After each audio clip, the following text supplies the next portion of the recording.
Welcome back. It's Lights Out. We didn't say that in the last episode. Did we not say the name? It's Lights Out. And away we go. Gangster. We're talking about Mercedes this time, aren't we? We are.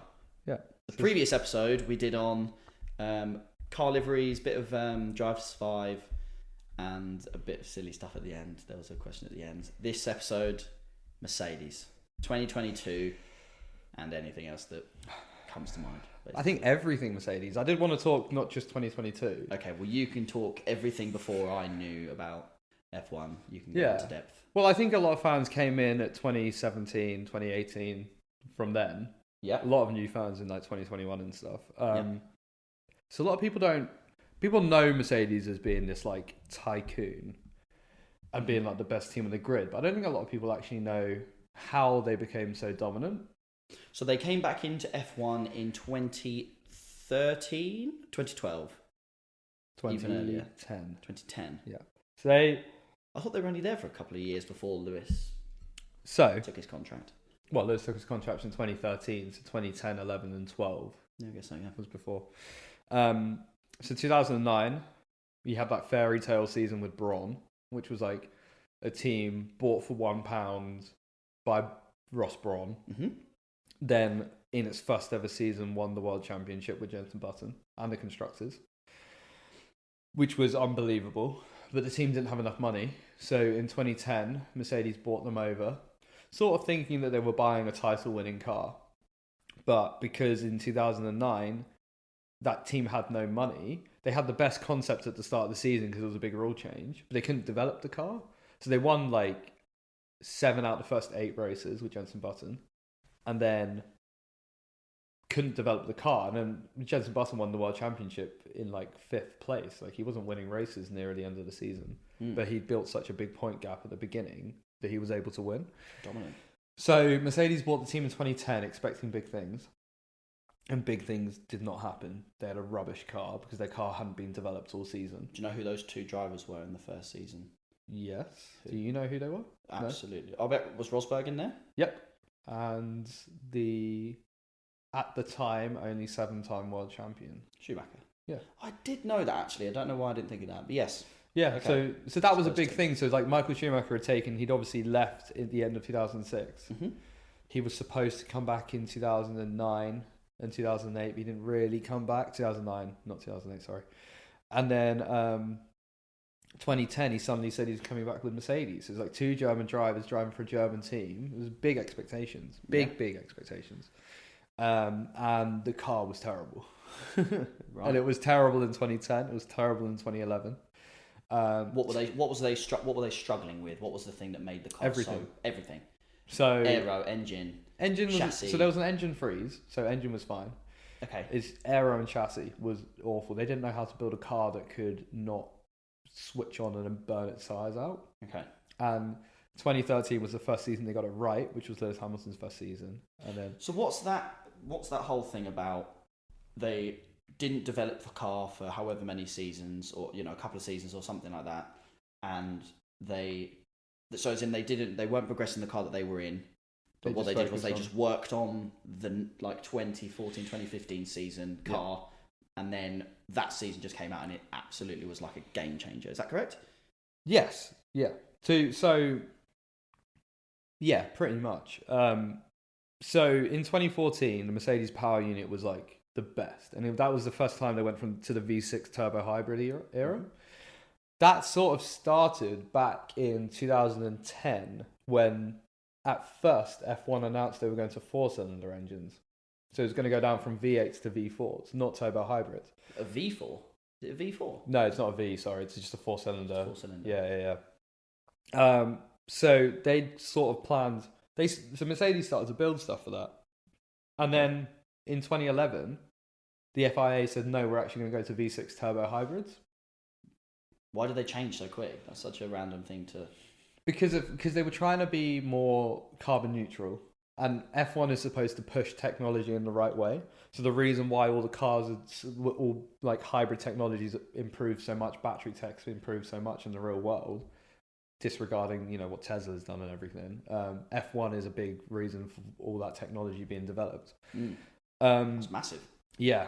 So Mercedes had spent loads of money on the four-cylinder engine blueprints, a lot more than any other team. So they'd create these sort of like blocks for the engines and all that sort of thing.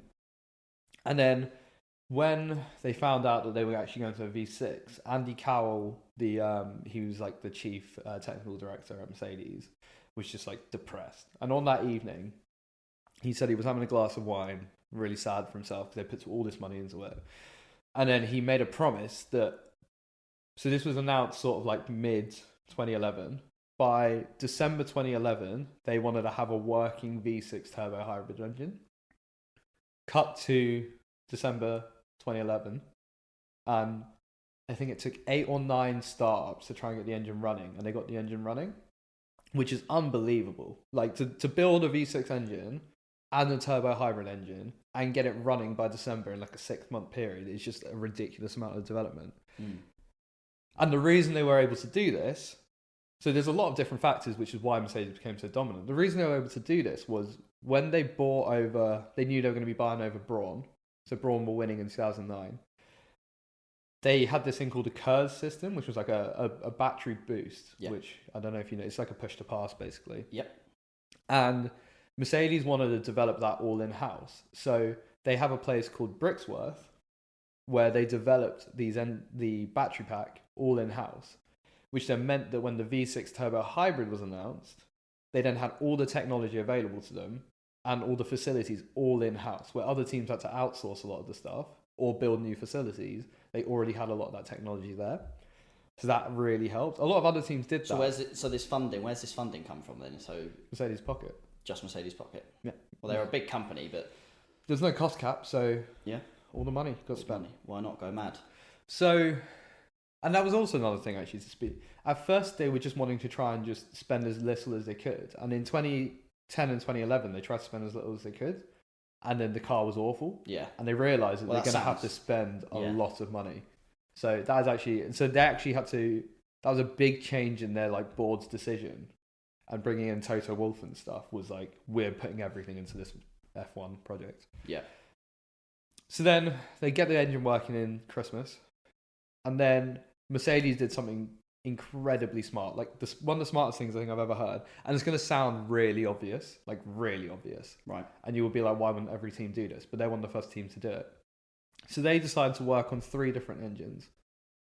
The first engine was what they called the unbreakable engine. So it was about 100 kg, 107 kg over the target weight of their race engine. But it would basically be, you cannot break this engine. Like you could run it at max and you can't break the engine.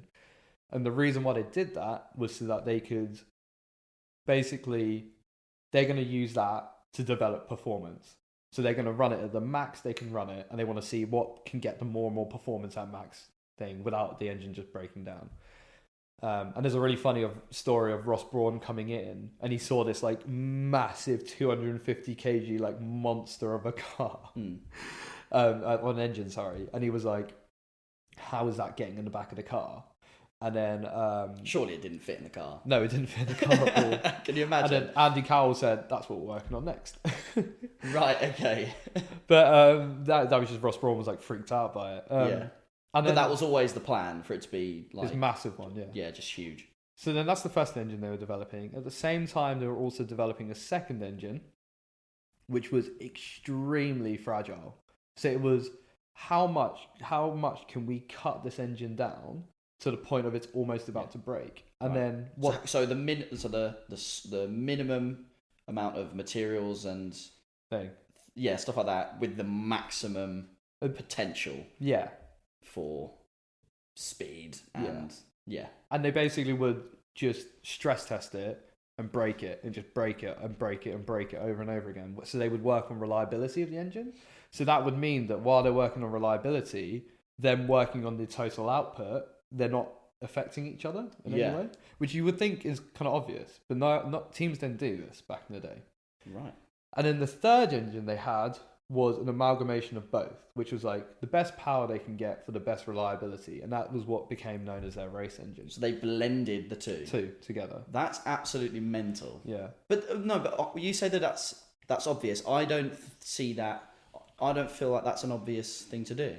It might not be. I mean, it wasn't obvious for the every technical director and every team. But the thing is, I think the thing with that is all the other teams will have an engine that, because it feels like that is Mercedes going back to completely square one, which is, and all these other teams will not want to either or have the funding to be able to go back to square one. Yeah. Does that make sense? So I feel like because they were like, right, we've got all this money, we're doing absolutely terrible. There's no reason we shouldn't, but let's go all the way back to square one, do a fragile engine. How much can we get out of something that is going to break all the time?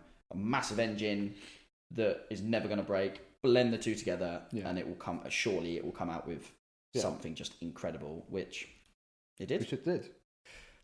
And when did they first run that engine? What year did they first run that one? So that was the aim was to get that engine ready for 2014, and they were looking at the numbers, and they were like, these numbers are insane. They were hitting close to 1,000 horsepower, which was absolutely insane for the time. Like nowadays, the cars are maybe like 1,000 and something horsepower. Yeah.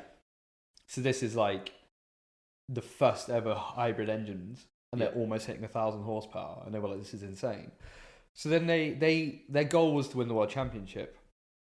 Cut to the British Grand Prix 2013, and at Mercedes they have a lighting system. So if something's on target, it's green, and then it slowly blends from green to yellow if it goes a bit like warning, and then yellow to red if it's off really target. Far behind.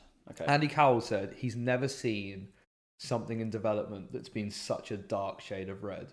And at the 2013 British Grand Prix, and their engine was not ready. It was not ready in the slightest. They thought that it's going to come to Australia 2014, first race of the season. Mm-hmm. They thought that all 8 cars who run a Mercedes engine are not going to be on the grid.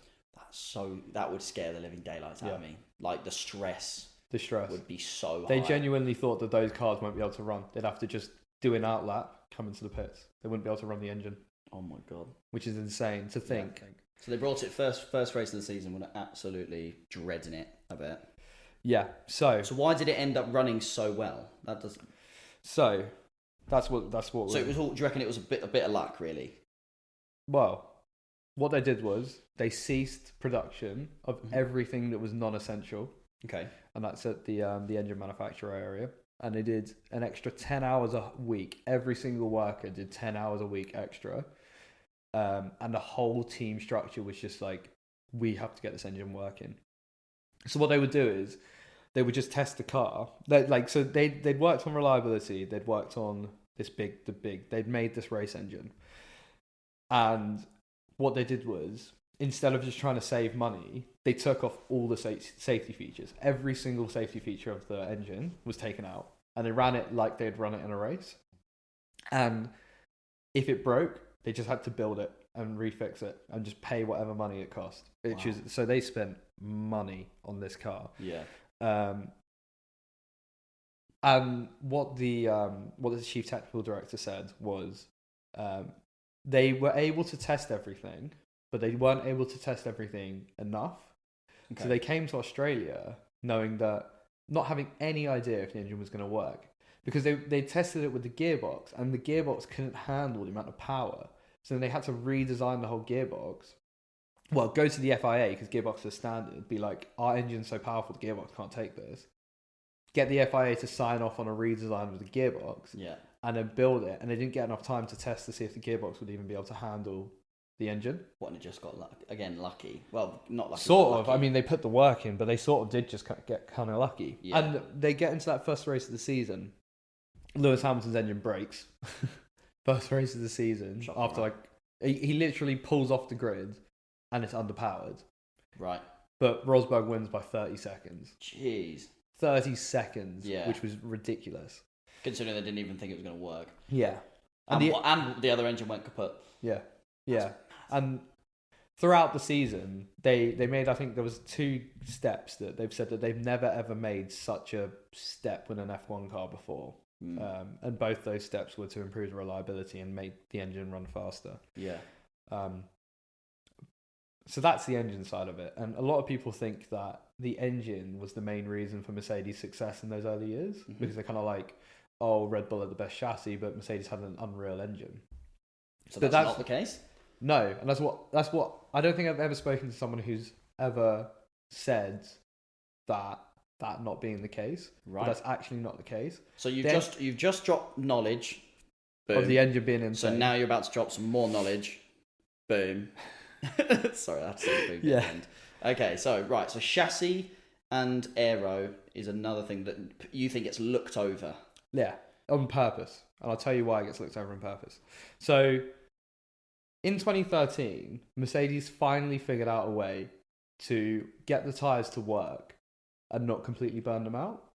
And in the first half of the season, they won 3 races. Red Bull were terrified that Mercedes were going to take the title from them. So Red Bull completely overdeveloped the car. And I don't know if you remember in the first podcast, I was saying, I think Vettel's 2011 season is better than 2013 because the 2013 car was completely overdeveloped. Yeah. And this is actually true from a lot of reports of Red Bull engineers who've changed teams. They said that they were extremely scared of Mercedes. So they worked like day and night to get upgrades on that 2013 car out. But Mercedes didn't bring a single upgrade in 2013 to the car. Right. Because they were focusing on 2014. Yeah. Oh, so that's like what I said earlier. So it's like they decided to just completely focus on the next year and just forget about that year. They've got a good enough car. Yeah. But let's just put all of our time and energy into the next season. Yeah. Because they were looking at the long term. And at that time, Red Bull were looking more at the short term because they'd had such unprecedented success. And they didn't want it to ever really end in that era anyway. So they'd figured out the issue that was with the chassis. And there was quite a big chassis change coming into 2014. But because they'd figured out how to work up the tyres, the chassis was also one of the best on the grid. However, when they got to the first few races of the season, everyone was talking about the engine and how good the engine was. So they made a conscious decision to always talk down their chassis, which is interesting. Very tactical. Because their engine did have such a margin. Yeah. What they would do is they'd purposely run a lower wing level, so lower downforce at tracks, which would make the engine look faster and the chassis look slower because they could do that, which would mean that people wouldn't realise their aero and their chassis were good. Genius. Which is so smart because Genius. The only ever time people actually clocked on that Mercedes had the best chassis on the grid was 2019 when the Racing Point ended up copying the Mercedes. That was so from 2014 to 2019, they were able to pretend like they didn't have, it was all the engine, they didn't have a great chassis. That's just insane. And then now you know Mercedes. That is genius. And now you know Mercedes as being one of the like most innovative, best chassis designers. The 2020 car was unreal. Yeah. So for the longest time, they were able to pretend that their chassis wasn't, and they were able to do that because the people who were in charge of the chassis said they don't mind there being bad press about the chassis. Yeah, and they weren't proud. That's incredible. Which is unbelievably smart. So no one actually realised that they didn't have the best chassis. How can you not love this sport? It's so sick, honestly. That's just one of the coolest things I've ever heard. Yeah, it's crazy. That's mental. It's absolutely crazy. So it's mental that. Yeah, it's mental to think that everyone thought that they were doing a terrible job. Not terrible. No, but just not the best job. Yeah, just not the best job you can do. But then that's like, how do you explain it? It's like when you get the last word in, or like you get it's like the whole "haha, told you so," or what I don't know. It's kind of like getting the last laugh. Getting the last thank you. You're getting the last laugh. That is brilliant. Unbelievable. I'm well annoyed you've not told me that before, and you've only waited till now to tell me that. That is sick. Yeah, it's a great story. That's a great story. And you can see it in all the interviews and stuff. I think 2018 is when they sort of realised, because then 2019 is when people start copying Mercedes. Yeah. But like, for so long, people just being like, it's just the engine. And then they've got a worse chassis than Ferrari. They've got worse chassis than Red Bull. It's like, no, they didn't. They had one of the best chassis on the grid. And then they proved it in 2019 and 2020 by having the most unbelievable cars ever. What was was it Racing Point again that copied the year before Mercedes when was it Racing Point copied the 2019 Mercedes in 2020? I think so. Yeah, I think so. I think it was that one, wasn't it? Yeah. I mean, why? They copied. But they got hate for it, didn't they? But they copied it. They copied it, and then they were like the second or third best team on the grid. Yeah, for copying a year-old car. That's mad. Yeah, and people just didn't realise, which is insane. That's incredible. Unbelievably insane. But that's that sort of shows a bit of I think the history behind Mercedes' dominance, because I don't think a lot of people know that, because if they've come from Drive to Survive, Yeah. they don't realise what they've done and how people kind of underestimated them. Do you feel like they've taken F1 to different heights? If that didn't happen, do you think F1 would be as far as it is now? Do you feel like the technology would be nowhere near the level it is now? No, I don't think so. Yeah, I think that especially their engine tech. Yeah, because it's like Messi and Ronaldo. They pushed each other to so much better than I think they would have ever been. Yeah, because of that competitiveness to be the best between them. If it was just Messi there or just Ronaldo there, then would they have been getting 50, 60 goals a season? Probably not. Well, it's hard to say, but I mean, no, you're absolutely right. That is a very common. It's a very common thing to say that they've pushed each other, which is great, and I hope they have. Nadal, Federer, and Djokovic. In tennis. That's true. That's a good. I think that's a slightly better. Is it actually?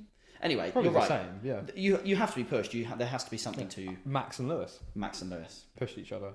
Absolutely. Max brought out some of the best driving from Lewis that I'd seen since 2018.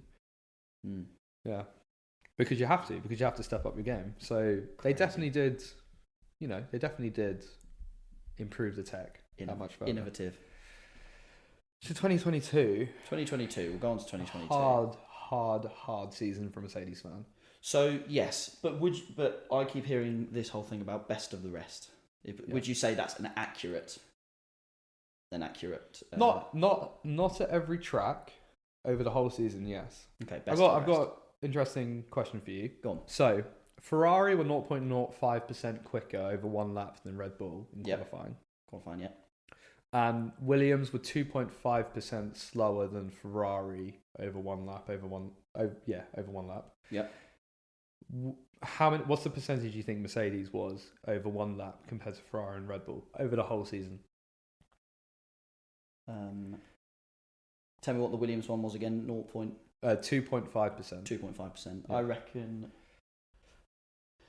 Thing is, you ask me these questions, and I always go, right, I'm going to think of something the craziest thing because it must be mental, but I feel like it's not going to be as mental as. What do you think? It's not as slow as you're thinking. Okay, 0.45. 0.7%. Okay. Yeah. So 0.7% off the front is very slow. Yes, Yeah, compared to being at the front for all those years. Yeah. So that is very... So I guess percentages are a bit of a hard one because it's like, if it was like 100 seconds, if it was a minute and a half lap, they would be a minute and a half 0.7. I'm glad you're better at maths. So 7/10 off. Yeah. Yeah. That's it's 100. A minute and a half is... Oh my God, my maths was really... It's minute and 40. That's terrible anyway. 1 minute 40... 0.7 and 7/10. They would have been like 7/10 slower over a 1 minute 40 lap. Yeah. Jeez. Which is a lot. When you put it like that, then you're like, wow, that's a lot. That's a lot. Yeah. Margins. But as a percentage, I can see why. Yeah. And you had a bit of a joke about, you said you... Oh, don't, mate. No, I'm not doing it now. Because I made a terrible joke the other week. That we had to cut out because it made no sense in the podcast that we were doing. And I'm not telling it now. No, you can't tell it. No, I'm not going to tell it because, honest, it was never meant to be funny. And I'm not telling it. You have to tell it. You literally have to tell it. Okay. It's a really bad joke. Nobody should laugh at this. It's not meant to be funny. It was meant to be a silly thing to say. It was meant to be one of those jokes that's so not funny that it's funny. Do you know what I mean? Where you're like, haha, that's so bad. Okay. This is the joke. Why were Mercedes so slow this year, JJ? I don't know. Why were Mercedes slow, Adam? You can't do that. I'm just asking why were they so slow, Adam? I don't know, JJ, but they can't have done it on purpose.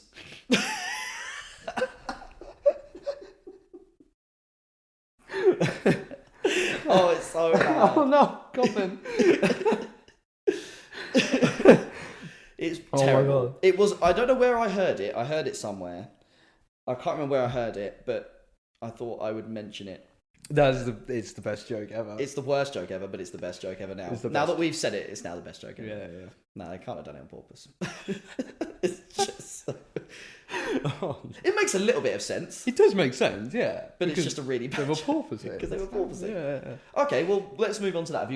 Would you like to talk about the porpoising and the issue they had all season until they took a long time to get a handle of it, didn't they? But eventually they started to go, okay, we're starting to slowly. It was with the upgrades. It was learning the car and with the upgrades. The issue with the porpoising was their suspension had a really small window where it wouldn't. They had a small working window they could work with. Right. I thought it was to do with the fact that they changed the side pods, which meant the floor. It wasn't going under or the floor was too wide or too big. Is that right? The side pods sort of weren't. A lot of people like to focus on the side pods because it was so different. Yeah. And they like to be like, that's why. So it wasn't. But the main issue with the car was the suspension and it being so stiff. Okay. That was the main reason, the issue. Because the suspension basically had like no travel, which meant that especially on street circuits, you'd go over a bump and it just wouldn't be able to go over the bump well, cause the car to bottom out, and then you get the porpoising starting. Yeah. So that's why specifically at like Monaco, Baku, Singapore, any circuit that was really bumpy, the car would do all for that. In contrast with tracks like Spain, Brazil, Mexico, which are all, well, Brazil just been newly laid, Spain a very smooth track, Mexico relatively newish track, very smooth, less of that. So I think that the side pods are an easy thing to say that was what was wrong with the car, but Mercedes are adamant it's not, and you can see with the new car they've not increased the side pods by much. They've kept the side pods pretty quick. They're pretty similar, haven't they? Yeah, we called the 2022 side pods a size 0 look. This is like a size 0.5, so they've gone a little bit bigger. Yeah, but saying that, the side pods did have issues because the floor was so exposed. This is where I think I was getting at. It was weak and flexing, which means it would flex and hit the floor and start the porpoising. Oh, okay. So they're not. So it is a little bit. So it is a little bit, yeah. But this wasn't the main issue. But because of that, they then had to thicken the floor quite a lot, which added a lot of weight. And every sort of like, I can't remember the stat. I think it's every 10 kg is about 0.3 a lap time. Okay. So, having to have a thicker floor is just not ideal. Yeah. And they brought in those. I don't know if you ever saw those silver spokes to connect from the side pod to the side of the car. That definitely helped because then they didn't have to have a heavier floor. But So the upgrades, what were the main things on the upgrades as well that helped? What were the main things? The spokes. The spokes. Anything else? This is a tricky question for you. This is even testing your knowledge. This is testing my knowledge. They ran these little skirts underneath the floor, which would sort of be like a bit of a stall point, so it couldn't fully just bottom out on the floor. Okay. And they found that out because Sainz binned it in the gravel for Ferrari, and they had to crane lift the car out, and everyone saw underneath the Ferrari these little skirts. And that's the reason why they were like, oh, that's what we should do. No way. And then even stupider, one of the Red Bull mechanics was moving one of the floors and just walked out into the pit lane with the floor like this. So with the floor basically exposed to everyone else. And they saw this other new floor design. And they were like, oh, so this is a working thing then. And then that's why Mercedes did that. That was really stupid from a Red Bull mechanic. He just walked out with the floor. I bet he was fired. Probably not, but... I would fire him. I mean, what are you doing, man? You just showed everyone. I would be livid if that had been me. But what's crazy is the fact that you don't really see the floor of the car. And there's so much that goes on with the floor, especially with these ground effect cars. The floor is so important. Well, it sounds. I thought that was the whole point. The whole point of these ground effect cars is that it will be the air goes under the car, sucking it into the ground, right? So surely the bottom of the car is going to be so important. Yeah, it is. Yeah. But so what did Mercedes do? Did Mercedes just have a completely flat floor? No, they would have had little vents. It's to do with how they designed the vents. Right. It's just stuff that they wouldn't have thought about. So Red Bull had these little metal sort of blocks as well. Okay. In line with the skid block, but it just kind of helped with that as well. So it was little things like that. I'd like to see what the floor looks like in the 2023 car. Yeah, they wouldn't have run the proper floor on the 2023 car. They would have... you never really run your full car. Then you just do a little bit of a preview. Yeah. Or Red Bull just get the last year car out. Yeah. And then pretend that it was. It's like you're such a liar. Such a liar. But I can't really. They tried to tweak the suspension a bit, But the main thing that they changed throughout the season was they just had to raise the car. They just raised it. The ride height was so high, wasn't it? Yeah.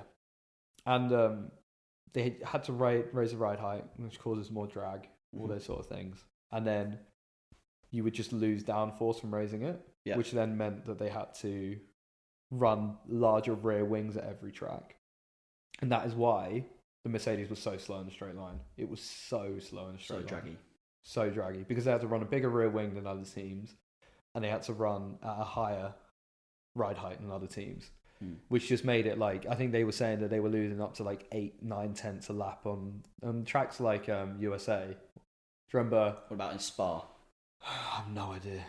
No idea how much they were losing there, but that's just what they were saying. Down the Camel Straight. Oh, it would have been awful. It would have been horrendous. Actually, there's definitely a few. There was definitely quite a few times when Russell got past pretty easy down that straight.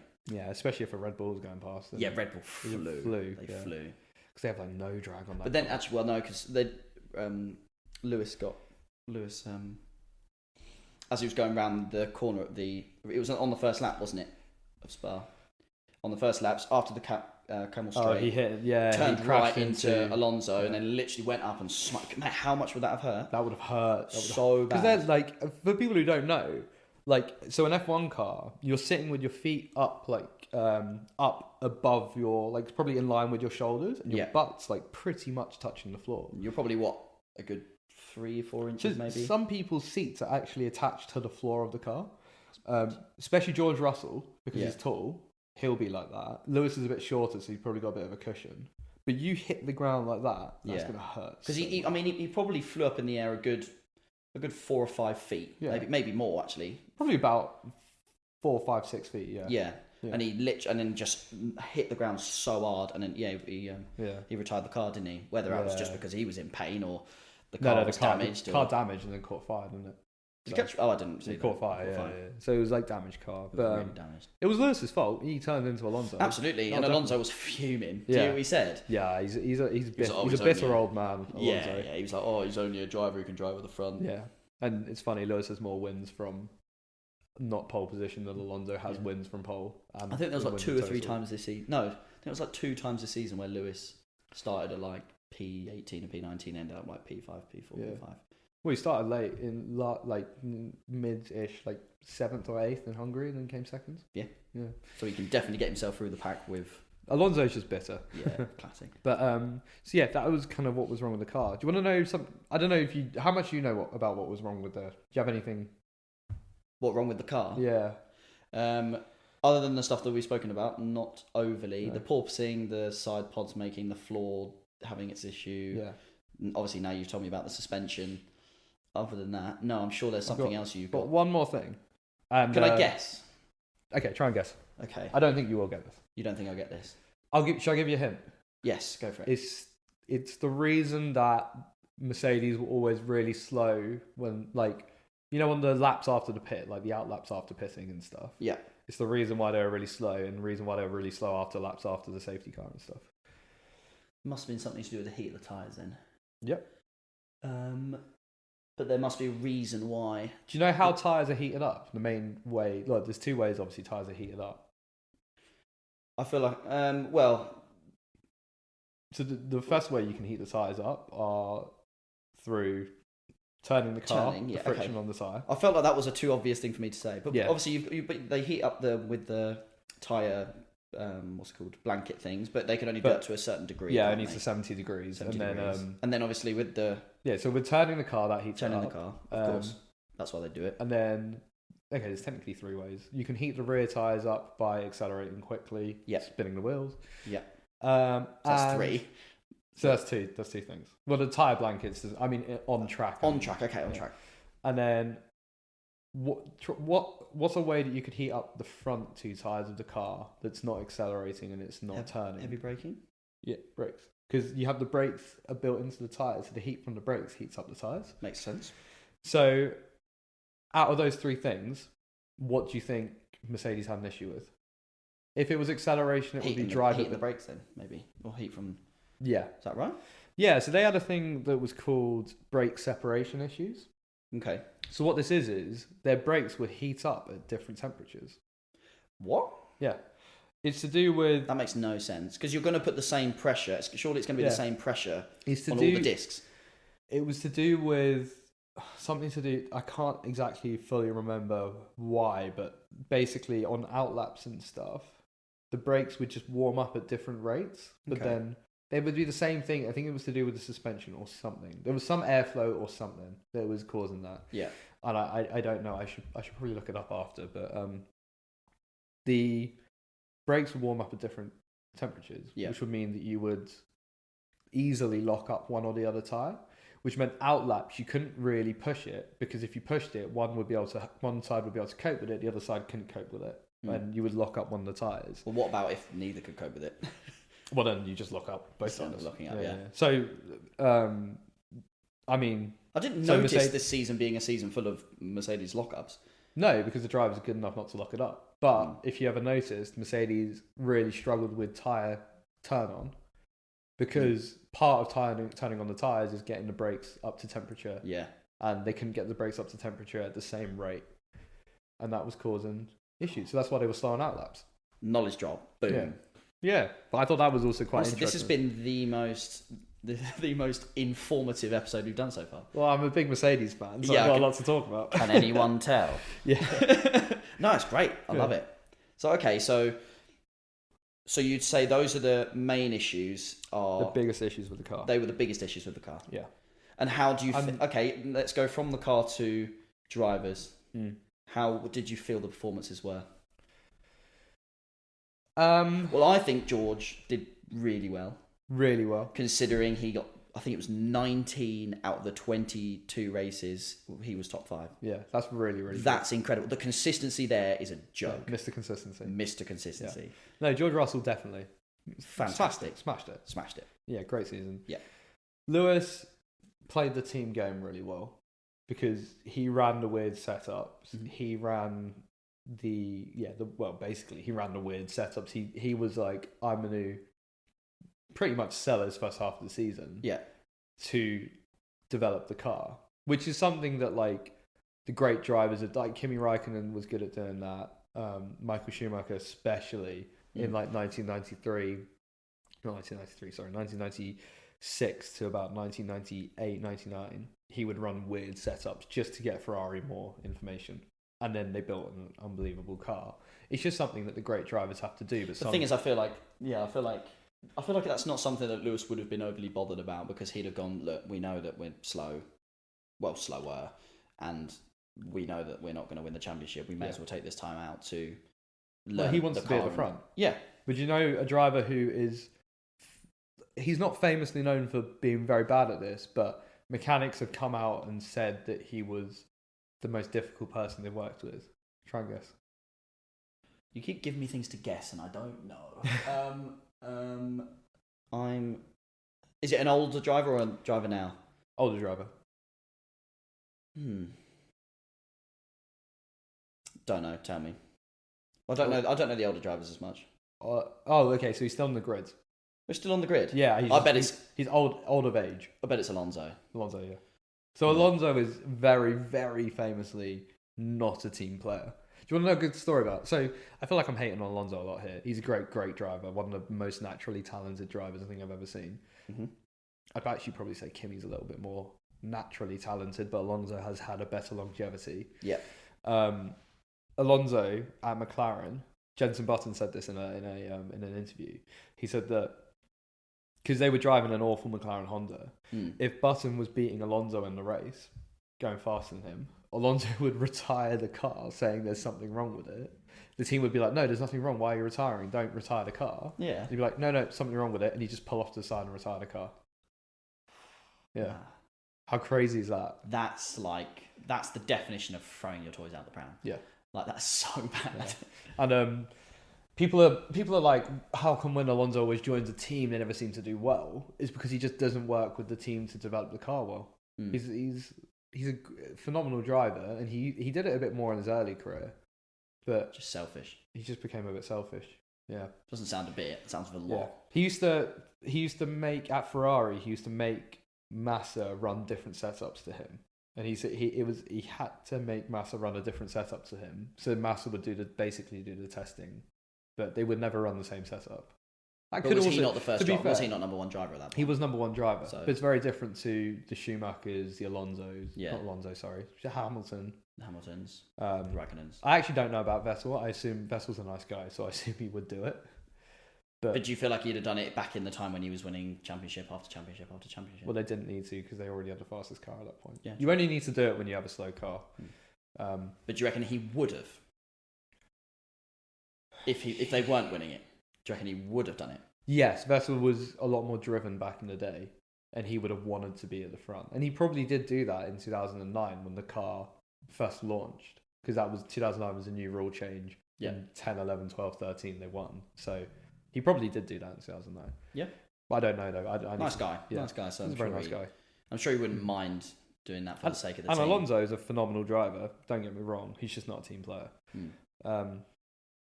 So, long story short, I think Hamilton had a good season. I think George had a good season. Sorry, we were talking about that, weren't we? Yeah. Sorry, carry on, yeah. So Hamilton, you think, had a good season considering... Yeah, but still, I think he still made a lot of mistakes. It felt a very much like beginning of 2021 where Hamilton made mistakes. But he cleaned it up near the end. Yeah. Yeah. He got faster and faster throughout the season, didn't he? Yeah. Well, and then he started running proper race setups. And his race pace was always better than George's. Yeah. I think that's what a lot of... If you're a fan who didn't watch the races, you'll be like, oh, George did better. But if you're a fan who watched the races, yeah, you know Hamilton did better. George had a lot fall his way. Yeah. Taking nothing away from George. I think George, to go against a 7-time world champion and to perform that well in a car that was so unpredictable is phenomenal. With new regulations, and it's his first season, wasn't it? First season in a front-running car. So, yeah, George did amazing. He did. So as a pair, they did phenomenal, really. I think they're the best pair in the grid. Yeah. I think it's either them or Ferrari. The Brits. Yeah. Hell yeah, the Brits. But it's either them or Ferrari, right? Who are the best pair of drivers, yeah. Yeah, has to be. Well, do you have any races of note that you wanted to talk about? Let's talk about Silverstone. Yeah. Let's talk about the crash, because that was massive. That was the biggest one since Grosjean's one, a couple of years ago. Because obviously George was involved, so it still sticks on the topic of Mercedes. Yeah. So if you didn't watch it or you don't know what happened, it was a big crash.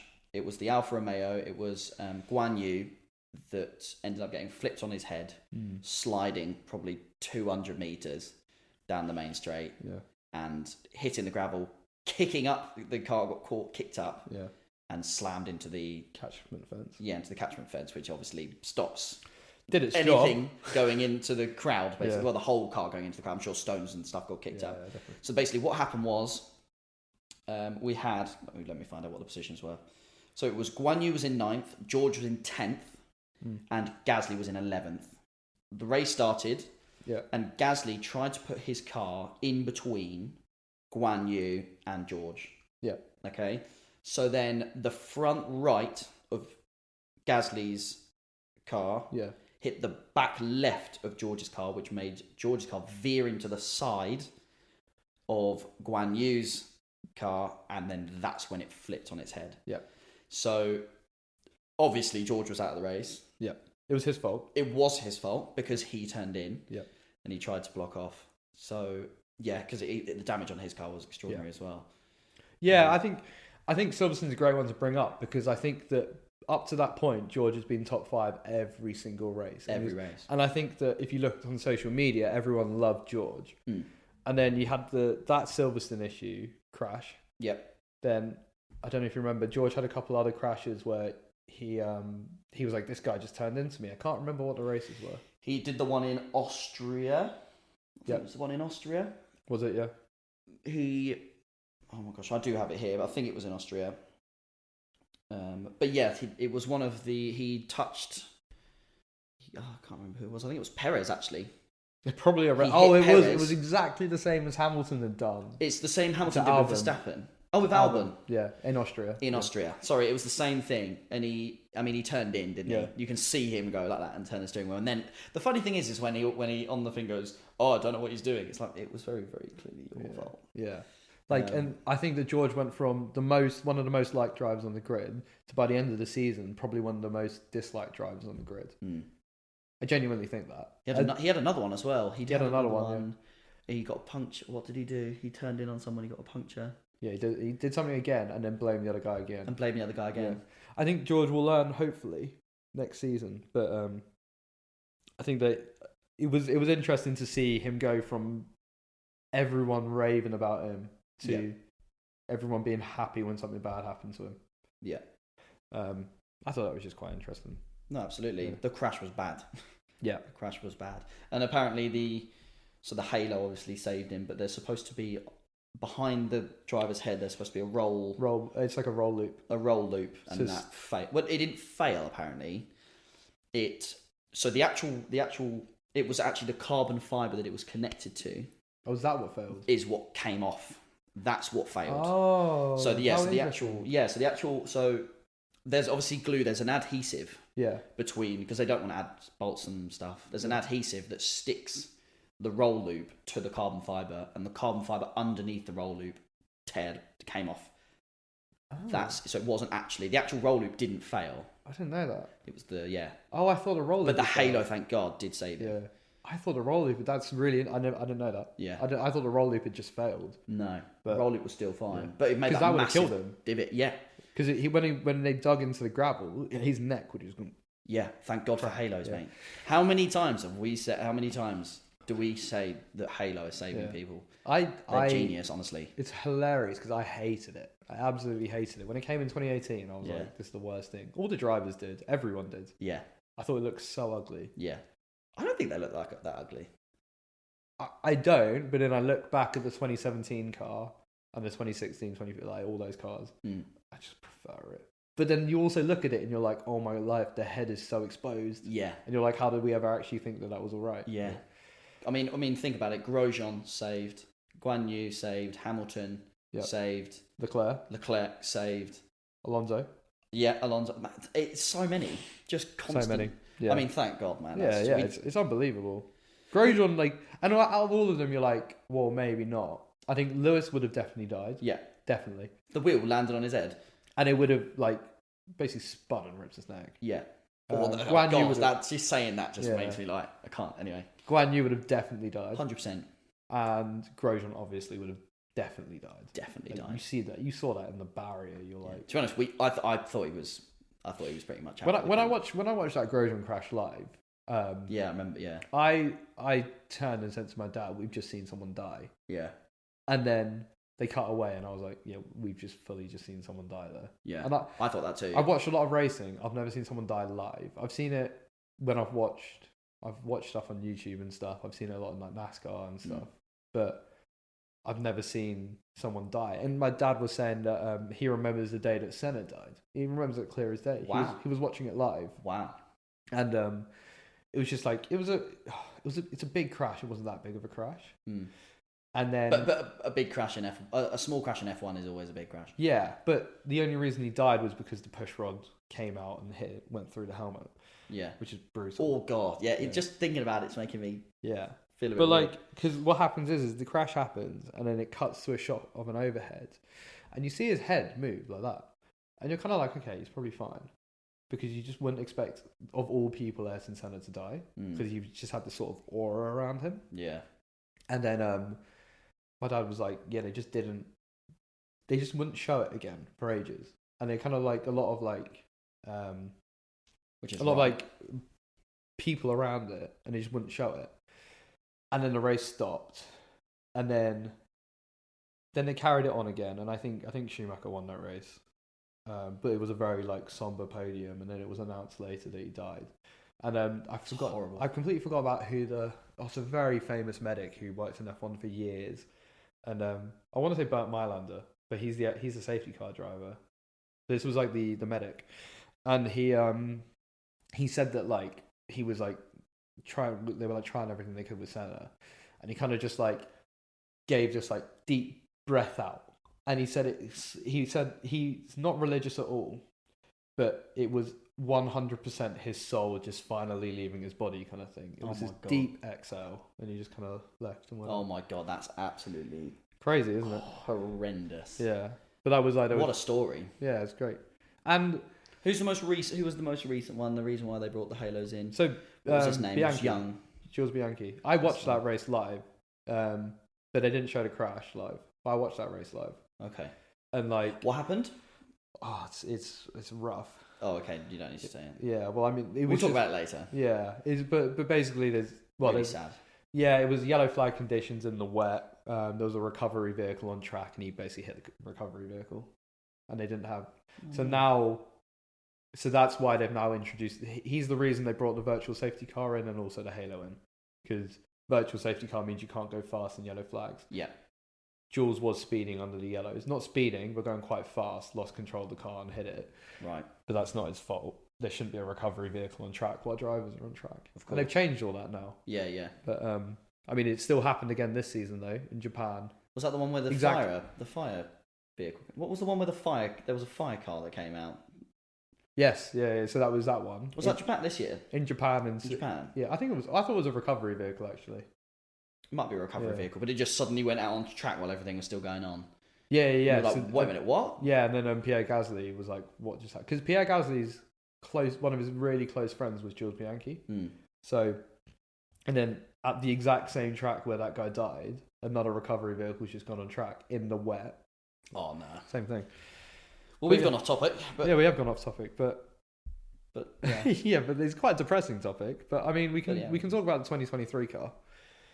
What are your hopes for Mercedes for this year? Well, that they win the championship. That's what I'm hoping. That's what your hopes I'm are. hoping that they come out with a car that, again, is absolutely groundbreaking, and we end up just going, oh my gosh, how the hell have they done this? Yeah. They're back at the top of winning races left, right, and centre, and I don't mind who wins, Russell or Lewis, really. I mean, I prefer Lewis at the moment, but any Mercedes you want. Any Mercedes, really. If George wins a championship, I'll be absolutely flying. I love it. Yeah.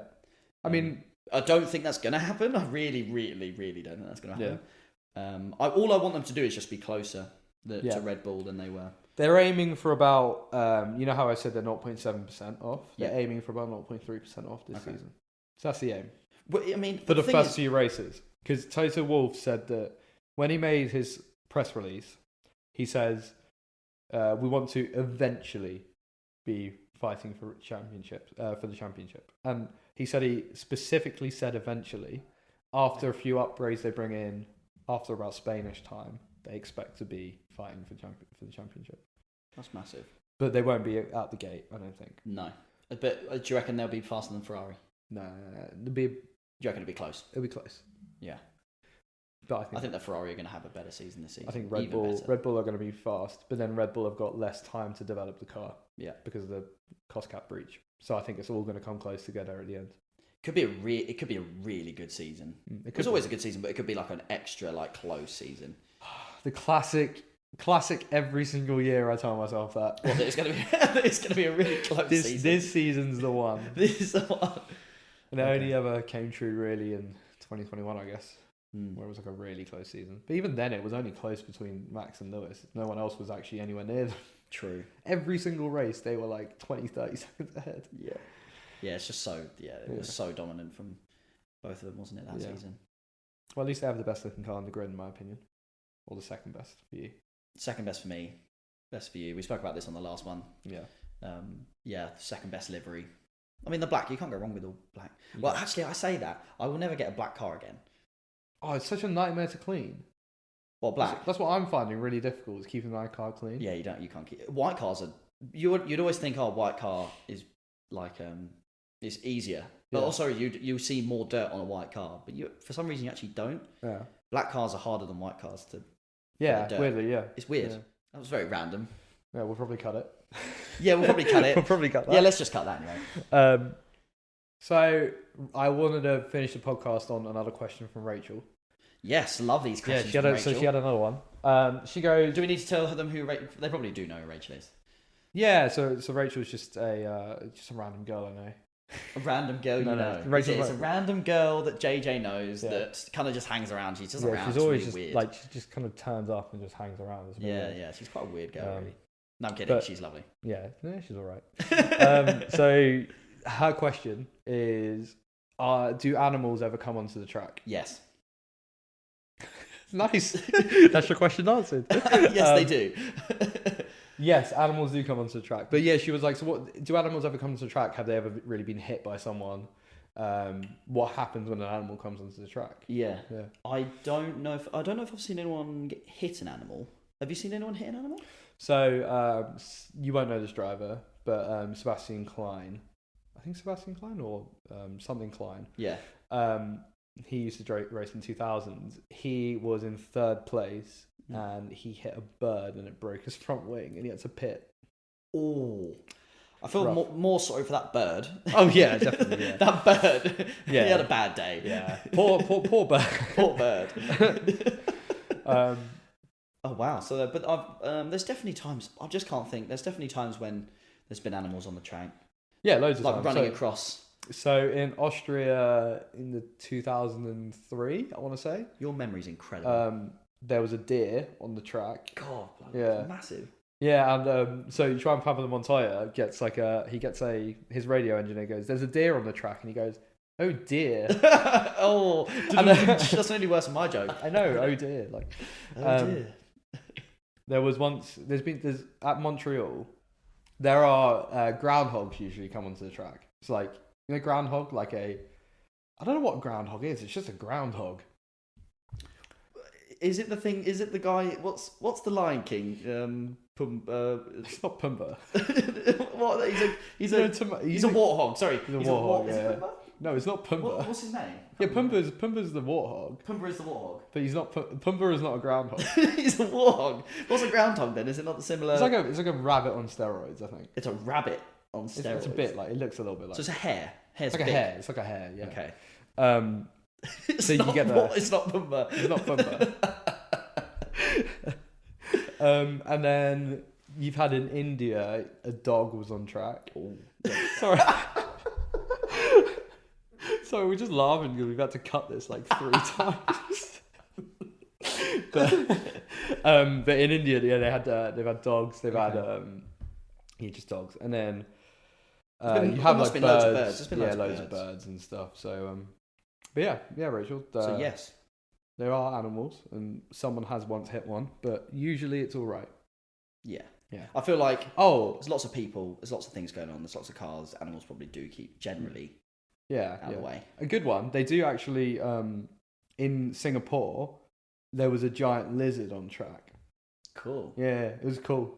That is cool. Do you know what kind of lizard it was? Was it like a big It's like a Komodo dragon. Komodo dragon. Yeah. They eat people, don't they? Komodo dragons. Do they? Is it the big? They're the big ones, yeah. I think they eat people. Like if you got too close to it. Yeah, I think so. Oh damn. Have you not seen in James Bond? Yes. That's a Komodo dragon, right? I think so. And he goes and they attack the. How real is it though? Is James Bond? James Bond is 100% real. Oh, okay. Everything that happens in James Bond movies is real. Are completely real. Okay. You can't tell me any different. From Adam. It's completely real. It's real. But anyway, well, thanks for listening to this Mercedes one. We kind of got very sidetracked. Oh, but it was so funny. It was great. Yeah. Been a pleasure, and we'll see you for the next one. See you soon.